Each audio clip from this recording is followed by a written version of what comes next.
The NFL offseason meetings are underway down in Florida, and Robert Saleh met with the media at the coaches' breakfast. Here are my reactions to what he said.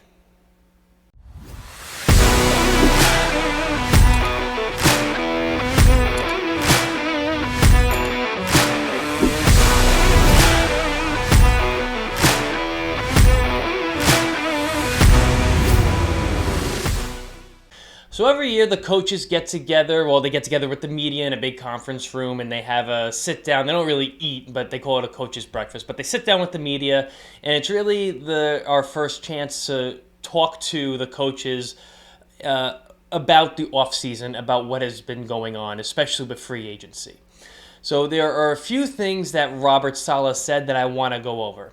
The first thing that really piqued my interest was that AVT is expected to be healthy week 1, and that is a huge deal. He did get hurt kind of midway through the season, not like Rodgers where it was week 1, but he got hurt midway through the season, and he himself was kind of wondering whether he was going to be ready for week 1. So I am very happy that he is on track. Going along with that injury talk, Mike Williams is also on track to be there week 1. Again, he had an ACL tear, and the coaches, training staff, or really the NFL in general, kind of knows how to handle ACLs at this point. So I fully expect him to maybe not be fully participating in the beginning of training camp, but as training camp goes on, as preseason goes on, have him get more and more reps, and I really do think he's going to be ready week 1. He spoke on Jadeveon Clowney, and he said the more the merrier, and I'm all for it. If he's coming off of a 10-sack season, there is no reason why the money makes sense. They have the money to move around. It would certainly be a one-year deal, and I don't see a downside to having another rotational pass rusher, especially Jadeveon Clowney, on the team. He would not comment on Zach Wilson. He left that up to Joe Douglas. There's been a lot of rumors right now that Zach can't find a trade partner, that no one is willing to take him and his salary, which makes sense. I think he's going to get cut. He may not get cut. Who knows? It is cheaper for the team to keep him on the roster, but if they are going to, and we'll get to the quarterback situation, they're going to keep him on the team. I think that they're going to be adding another quarterback late in the later rounds. And Saleh said this. He said that they are looking to add more depth into the quarterback room. So I think they're going to do that through the draft. I think there's a good potential that we may trade back in that first round and possibly take a quarterback in the second or third round by picking up a second-round pick with a trade back. The quarterback class this year is pretty deep.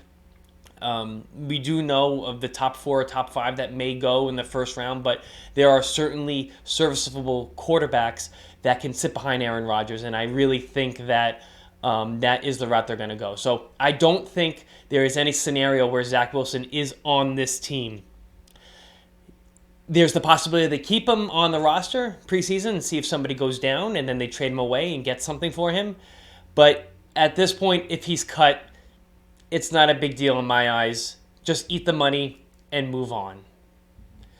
Let's see, what else did he say? Going through Twitter here. He said that there is no, in a way he said there's no playoff mandate. He would not consider the season a failure if they didn't make the playoffs, which I don't see how that's possible. It's probably just coach speak. It's probably just him, keeping a certain image that the team wants him to keep in front of the media. But in all honesty, in my eyes, and it has to be in the organization's eyes, if they don't make the playoffs, it's going to be a failure. You're going to have a healthy Aaron Rodgers, and the team is kind of loaded at this point, especially at offensive line and bringing in that wide receiver too, and Mike Williams. If they take Brock Bowers with that 10th pick, this team is going to be insanely loaded. And if they don't make the playoffs, it's going to be a failure. It's going to be a failure in my eyes. It's going to be a failure in all the fans' eyes. And it's going to be a failure in the eyes of Woody Johnson. And everybody's going to be let go. Everybody's going to lose their jobs. Another little tidbit, he said that Todd Downing was going to take over the passing game. He's going to be the passing game coordinator, and he's going to be the QB's coach. I don't quite like that too much. Rob Calabrese was the QB's coach last year, so you're kind of putting a little more pressure on Todd Downing. You're asking him to wear two hats. Now, it is a passing game coordinator and a QB's coach, so they kind of go hand in hand. But, it is what it is. As far as Keith Carter goes, he clearly has full belief in Keith Carter's abilities to coach, and he thinks that he needs to get better from a personality standpoint and be better in communicating. I think that's a terrible answer. If you can't communicate properly to your guys, the guys that you're coaching, that's just a bad job. I don't think he should be here. A lot of Jet fans think he should have been let go. But again, it is what it is. So for the most part, that's all we got out of Robert Saleh. Some good with the injury stuff, some bad with the coaches stuff. Let me know what you guys think in the comments. And if you like these videos, if you are enjoying what we're making, please consider subscribing.